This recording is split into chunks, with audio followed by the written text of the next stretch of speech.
آج ہم اپنے سلسلہ وار درس جمعہ میں قرآن مجید کے جو موضوعات چلا رہے ہیں 365 موضوعات میں سے، اس میں آج کا جو موضوع ہے وہ بڑا اہم اور سگنیفیکنس ہے، اس کی بڑی زیادہ ہے۔ یہ ایک ایسا موضوع ہے جو ذاتی حوالے سے، معاشرتی حوالے سے،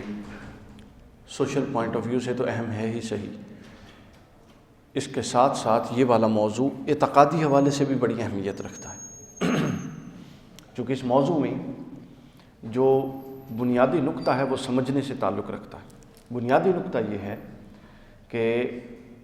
اللہ تعالیٰ نے حضور نبی اکرم صلی اللہ علیہ وآلہ وسلم کو جمیع امت کی طرف، جمیع انسانیت کی طرف،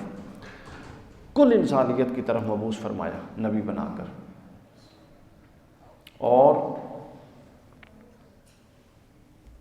حضور علیہ الصلوۃ والسلام کے بعد نبوت ختم ہو گئی، ختم نبوت ہو گیا۔ تو عنوان یہ باندھا ہے میں نے اس موضوع کا کہ ختم نبوت کے بعد کار نبوت، یعنی نبوت ختم ہو گئی، اب کوئی رسول، کوئی نبی کسی بھی معنی میں کوئی دعویٰ کرے گا تو وہ جھوٹا اور کذاب ہوگا، نہیں آ سکتا۔ نبوت ختم ہو گئی، مگر کار نبوت وہ جاری و ساری اور قیامت تک جاری و ساری رہے گا۔ یعنی جو نبوت کا پیغام تھا، جو نبوت کا کام تھا، جو نبوت کی ہدایت تھی، وہ قیامت تک کے لیے جاری و ساری ہے۔ اس آیت میں اللہ نے یہ پیغام دیا، فرمایا وما ارسلناک، اور ہم نے آپ کو نہیں بھیجا الا کافۃ للناس، تمام انسانیت کی طرف۔ اب سوال یہ پیدا ہوا کہ حضور نبی اکرم صلی اللہ علیہ وسلم ظاہری طور پہ جس دور اور عہد میں موجود تھے وہ تو عہد صحابہ تھا، جن سے آپ براہ راست آپ نے خطاب کیا، جن کو اپنا پیغام پہنچایا۔ تو آج تو ظاہری طور پہ تو نہیں ہے، حضور اپنے وصال کے بعد جو 13 صدیاں گزر چکی ہیں، 13.5 14 صدیاں اپنے وجود ظاہری کے ساتھ تو موجود نہیں تھے، اور آگے قیامت تک جتنی صدیاں آئیں گی وجود ظاہری کے ساتھ تو موجود نہیں ہے۔ لیکن قرآن کا دعویٰ سنیے، قرآن کہتا ہے ہم نے آپ کو ہر انسان کے لیے بھیجا ہے۔ اب یہ آخری ہدایت کا ورژن ہے قرآن کے بعد کسی اور ہدایت کے ورژن نے اور کتاب نے نہیں آنا، یہ آخری کتاب، اور اس کتاب کا یہ دعویٰ ہے کہ آپ ہر انسان کے لیے ہدایت ہے اور آپ کو ہر انسان کی طرف بھیجا گیا ہے۔ تو سوال یہ پیدا ہوا کہ آپ تو ظاہری طور پہ ہر انسان سے نہیں مل رہے، آپ تو اپنے دور کے انسانوں سے ظاہری طور پہ ملے اور بعد کے انسانوں سے تو نہیں ملے۔ تو پھر اس کا، اور پھر یہ بھی کہہ دیا گیا کہ نبوت ختم ہو گئی، نبی اور نیا کوئی نہیں آئے گا۔ تو ان دو چیزوں کو ملا کے بات کو سمجھنے کی ضرورت ہے ڈاکٹر صاحب۔ ان دونوں کو، ایک طرف یہ کہا گیا کہ نبوت ختم، اور دوسری طرف یہ کہا گیا کہ اے محبوب آپ کو ہر انسان کی طرف بھیجا گیا۔ تو سوال پیدا ہوا کہ باری تعالیٰ تو یہ کہہ رہا ہے کہ ہر انسان کی طرف بھیجا، تو جو عہد رسالت کے لوگ تھے ان کی طرف تو براہ راست رسول اللہ تشریف لائے، لیکن اس کے بعد کے جتنے نسلیں ہیں، ہم ہیں، ہمارے بعد آئیں گے، ان کی طرف تو یہ براہ راست تشریف نہیں لائے،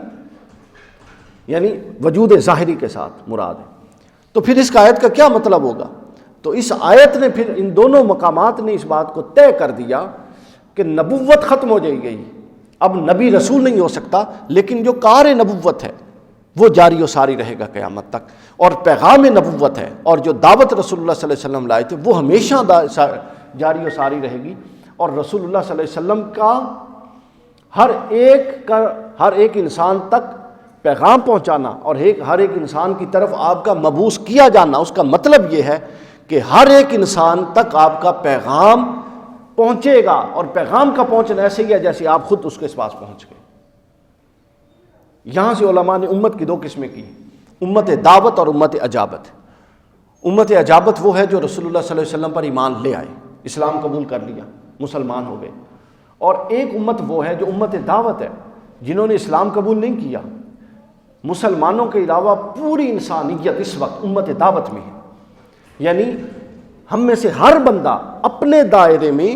پیغام نبوت یا کار نبوت، جس کو کار فارسی کا لفظ ہے جس کا مطلب ہوتا ہے کام، کار نبوت جس کو اپنے دائرے میں ہر ایک شخص اس کار نبوت کو آگے پہنچانے کا ذمہ دار ہے۔ حضور نے فرمایا مجھ سے بے شک ایک آیت بھی سنو اس کو آگے پہنچاؤ۔ تو لہٰذا نبوت ختم ہوئی ہے، کار نبوت ختم نہیں ہوا، اور کار نبوت ہمیشہ آگے جاری و ساری رہے گا۔ یہ مفہوم ہے کہ رسول اللہ صلی اللہ علیہ وسلم کافۃ للناس، ہر انسان کے لیے مبعوث ہوئے، آپ کو نہیں بھیجا گیا مگر پوری انسانیت کے لیے۔ تو لہٰذا اگر کوئی شخص آپ کے عہد مبارک کے ظاہری میں ہو اس کی طرف بھی آپ مبعوث ہوئے، اگر کوئی شخص آپ کے مبارک عہد مبارک جو ظاہری عہد مبارک تھا اس میں نہیں ہے، اس کے بعد آیا کوئی انسان، اس کی طرف بھی آپ مبعوث ہوئے۔ تو گویا آپ کا جس طرح ظاہری طور پہ جو شخص جو لوگ آپ سے ملے ان تک پیغام پہنچا، اسی طرح اللہ نے یہ اہتمام رکھا کہ قیامت تک جو ظاہری دور کے بعد بھی آئے ان تک بھی آپ کا پیغام پہنچے گا، اور اس پیغام کے ذریعے وہ سب دائرہ نبوت کے اپنا اس دائرے میں، انسانیت کے دائرے میں جو آپ کی بعثت ہے اس کے اندر آ جائیں گے سب کے سب۔ پھر آگے فرمایا کافۃ للناس بشیرا و نذیرا، صرف پیغام نہیں بلکہ آپ جس طرح اپنے دور کے لوگوں کے لیے بشیر تھے، خوشخبری سنانے والے، اور نذیر تھے، ڈرانے والے، اسی طرح آج بھی اور قیامت تک کی ہر شخص کے لیے بشیر بھی ہیں، نذیر بھی ہیں۔ اب بشیر اور نذیر کا تصور یہ ہے کہ کسی تک دعوت کا پیغام من کل الوجوہ پہنچ جائے، پورے دلائل کے ساتھ، پورے اہتمام کے ساتھ، نقطہ نظر کسی پر واضح کر دیا جائے، اور اس واضح کرنے کے بعد اس کو مہلت اور موقع دیا جائے، وہ خود غور و فکر کر کے اگر اس نتیجے پہ پہنچ جاتا ہے، درست نتیجے پر، تو اس کے لیے جو رسول اللہ کی حیثیت ہوگی وہ بشیر کی ہوگی، اور اگر وہ خود اپنے اختیار کے ساتھ اس پیغام کو سوچ سمجھ کے رد کر دیتا ہے تو اس کے لیے جو رسول اللہ کی حیثیت ہوگی وہ نذیر کی ہوگی۔ من نوعاً یہی حکم آپ کی دعوت کا ہے قیامت تک کے لیے، جو آپ کی دعوت کو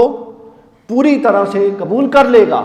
وہ قیامت تک کے لیے آپ اس کے لیے بشیر ہوں گے، اور جو انکار کر دے گا قیامت تک کے لیے آپ اس کے لیے نذیر ہوں گے۔ لیکن یہاں ایک اہم نقطہ ہے، وہ اہم نقطہ دوستوں یہ ہے کہ ہمارے ہاں چونکہ رواج بن گیا ہے عجلت کا، جلدی کا، فتوی بازی کا، ججمنٹل سٹیٹمنٹس کا، لوگوں کے بارے میں فیصلے کرنے کا، تو امپورٹنٹ یہ ہے کہ جو دعوت آپ دوسرے تک پہنچا رہے ہیں کیا وہ دعوت مکمل ہے یا نہیں ہے۔ اگلے پر حکم تب لگے گا جب اس بات کا کامل اطمینان ہو جائے کہ آپ نے جو پیغام پہنچایا ہے وہ پیغام بالکل بغیر کسی کمی اور بیشی کے وہی پیغام ہے جو رسول اللہ نے دیا تھا۔ یہ بڑا مشکل معاملہ ہے، ہم مسلکوں میں گھرے ہوئے، مکتبوں میں گھرے ہوئے، وابستگیوں میں گھرے ہوئے، ذہن قلب پر، فکر پر ہزاروں تعصبات کی دبیز تہیں لیے ہوئے اجلے ستھرے دماغ والے لوگ بہت کم ہیں جو اس پیغام کو من و ناخذ کریں اور اپنی پسند ناپسند، اپنے مفادات اور اپنے تعصبات کا دخل دیے بغیر اس پیغام کو آگے منتقل کریں۔ ہمارے ہاں اب ترجیح اسلام کی بجائے اپنے مکتب فکر اور مسالک بن چکے ہیں۔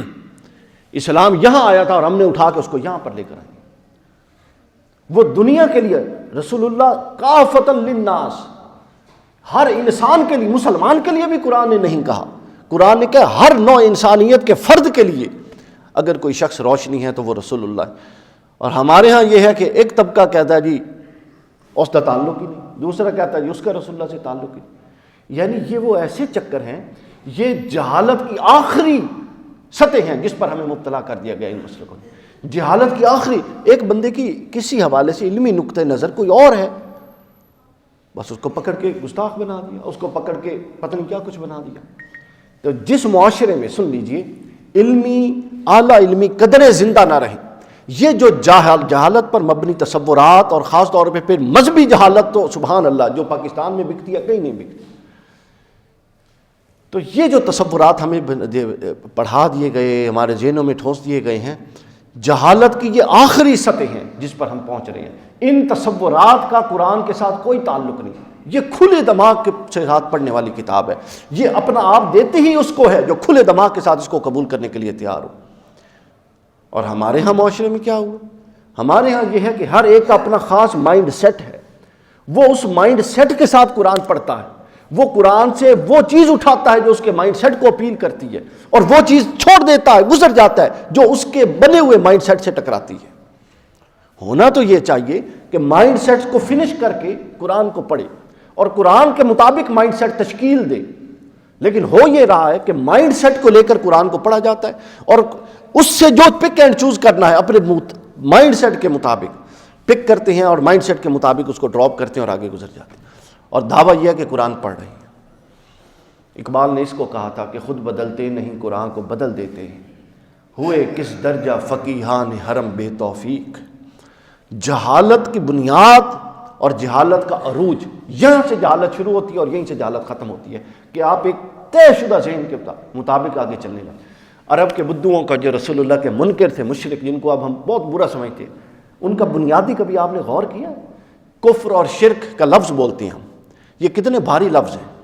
کفر اور شرک کے لفظ بولتے ہیں نا، یہ کتنے بھاری لفظ ہیں، ان کی کبھی طے میں آپ گئے ہیں ڈاکٹر صاحب؟ کفر اور شرک کے لفظ کی طے کیا ہے؟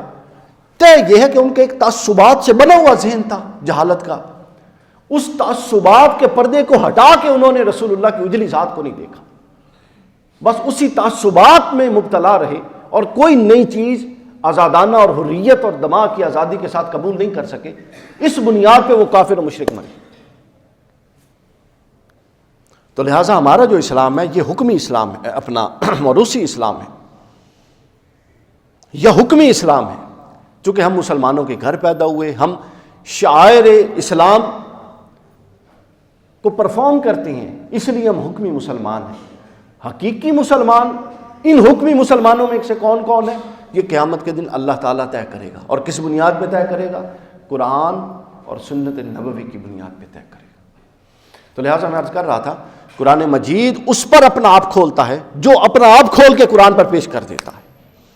جو اپنے خاص تعصبات کی روشنی میں قرآن کو نہیں پڑھتا، جو اپنی خاص اینک لگا کے ایک ہی رنگ سے قرآن کو نہیں دیکھنا چاہتا۔ آگے پھر فرمایا بشیرن و نذیر۔ تو رسول اللہ میں عرض کر رہا تھا، جس طرح اپنے دور کے لوگوں کے لیے بشیر و نذیر تھے، آج بھی اور قیامت تک کے لیے اسی طرح بشیر و نذیر۔ اس کی ایک قرآن مجید سے اور دلیل ہے۔ مجھے ایک بات بتائیے، قرآن مجید کی آیت ہے لا ترفعوا اصواتکم فوق صوت النبی صلی اللہ علیہ وسلم، رسول اللہ صلی اللہ علیہ وسلم کے سامنے اپنی آوازوں کو بلند نہ کرو۔ تو آج تو رسول اللہ ظاہری طور پہ تو ہمارے پاس سامنے موجود نہیں ہے، چلیں مدینہ پاک اب روضہ انور پر حاضر ہوں تو یہ آیت علماء کہتے ہیں وہاں منطبق ہوتی، تو آج یہاں اس آیت کا کیا اطلاق ہے؟ اگر کہیں کوئی اطلاق نہیں تو یہ قرآن کو معاذ اللہ آپ بے معنی کہہ رہے ہیں۔ ہر آیت کا ہر جگہ پر کوئی نہ کوئی اطلاق ہوتا ہے، تو آج اس کا اطلاق پتہ کیا ہے؟ آج اس کا اطلاق یہ ہے کہ جب رسول اللہ کی کہی ہوئی بات آ جائے اس کے سامنے اپنی بات نہ کی جائے۔ جس طرح اس وقت رسول اللہ کی ذات مبارکہ کے سامنے آواز اونچی کرنے سے منع ہے، تو اب جب قول رسول آ جائے تو پھر اپنا قول نہ بیان کیا جائے۔ تو لہٰذا بشیرم و نذیرہ یہ آخر تک چلنے والی چیز ہے، اور یہ اسلام کی ہمیشگی اور دائمی کی علامت ہے۔ اب ایک تو یہ ہے کہ دعوت آگے چلے گی، پھر اس کار نبوت، ختم نبوت کے بعد ختم ہو گئی نبوت، اب کار نبوت تو جاری ہے، وہ تو ختم نہیں ہوگا۔ اس کے لیے کیا اہتمامات ہیں؟ ایک اہتمام تو یہ ہے کہ یعنی یہ تو رسول اللہ نے اور قرآن مجید نے صراحت سے کہہ دیا کافۃ للناس، پوری انسانیت کے لیے، تو لا محالہ پھر اس انسانیت کے لیے کوئی اہتمام تو ہوگا، چونکہ نبوت تو ختم ہو گئی اور انسانوں نے ابھی کئی صدیاں رسول اللہ کے بعد آئے اور کئی صدیاں اور آنا ہے، تو پھر وہ اہتمام کیا ہے؟ اس کے لیے اللہ کے رسول صلی اللہ علیہ وسلم نے فرمایا کہ اللہ تعالیٰ نے تین، آپ احادیث کا جائزہ لیں تو تین اہتمامات ہیں جو اللہ تعالیٰ نے فرمائے ہیں، اور وہ اہتمامات وہ ہیں جو آپ کو پیغام خدا اور پیغام رسول اللہ سے جوڑ کے رکھنے والے ہیں، اور رسول اللہ صلی اللہ علیہ وسلم کی دنیا سے تشریف لے جانے کے بعد اور نبوت ختم ہونے کے بعد وہ پھر بھی باقی ہے۔ ان میں سے پہلی حضور نے فرمایا بخاری مسلم کتاب اللہ ہے، جو اس کو تھام کے رکھے گا، فرمایا یہ رسی ہے کتاب اللہ، یہ اللہ کی کتاب قرآن رسی ہے ایک حدیث پاک میں،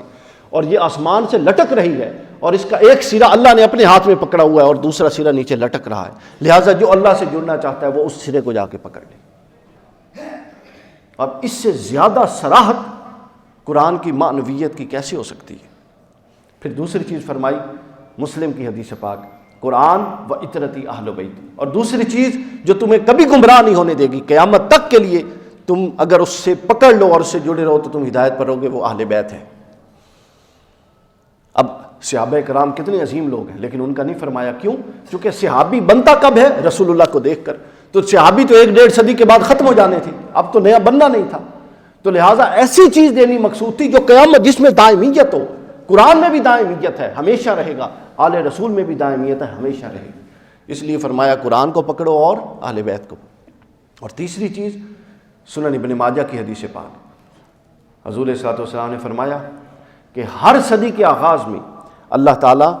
جب پچھلی صدی میں چیزیں بیٹھ جاتی ہیں اور دین کی قدروں پر گرد پڑ جاتی ہے، تو ہر صدی کے علی رأس کل 100، ہر 100 سال کے بعد اللہ تعالیٰ کسی ایسے شخص کو، کسی ایسے فکر کو، کسی ایسے نظریہ کو، کسی ایسی جماعت کو، یہ چند اشخاص کو، یہ سب تعبیرات ہیں، بس ظاہرہ وقت نہیں ہے، کھڑا کر دیتا ہے، اور وہ اپنی کوشش سے، اپنی جد و جہد سے، وہ جو پچھلے 75، 80، 90، 100 سالوں میں دین کی جن قدروں پر گرد پڑی ہوتی ہے، وہ اپنی محنت، جد و جہد اور علمی کام کے ساتھ ان قدروں کو پھر زندہ کر دیتا۔ تو کار نبوت کو جاری رکھنے کے لیے یہ 3 اہتمام ہے: قرآن، اہل بیت اور مجددین کا نظام۔ اور ہم خوش نصیب ہیں کہ ہمیں یہ تینوں چیزیں میسر ہیں، قرآن بھی میسر ہے، اہل بیت بھی میسر ہے، اور ہم اپنی صدی کے مجدد کے دور میں بھی رہ رہے ہیں اور پہچان بھی ہے۔ لیکن کمی کس چیز کی ہے؟ کمی یہ ہے کہ ہم اپنے آپ کو کتنا امپروو کر کے اس طرف چلانے کے لیے تیار ہیں، تاکہ ہم کار نبوت میں اپنا حصہ ڈال سکیں، اور جو امت دعوت ہے ان تک اپنا پیغام پہنچانے میں کچھ نہ کچھ کامیاب ہو سکیں۔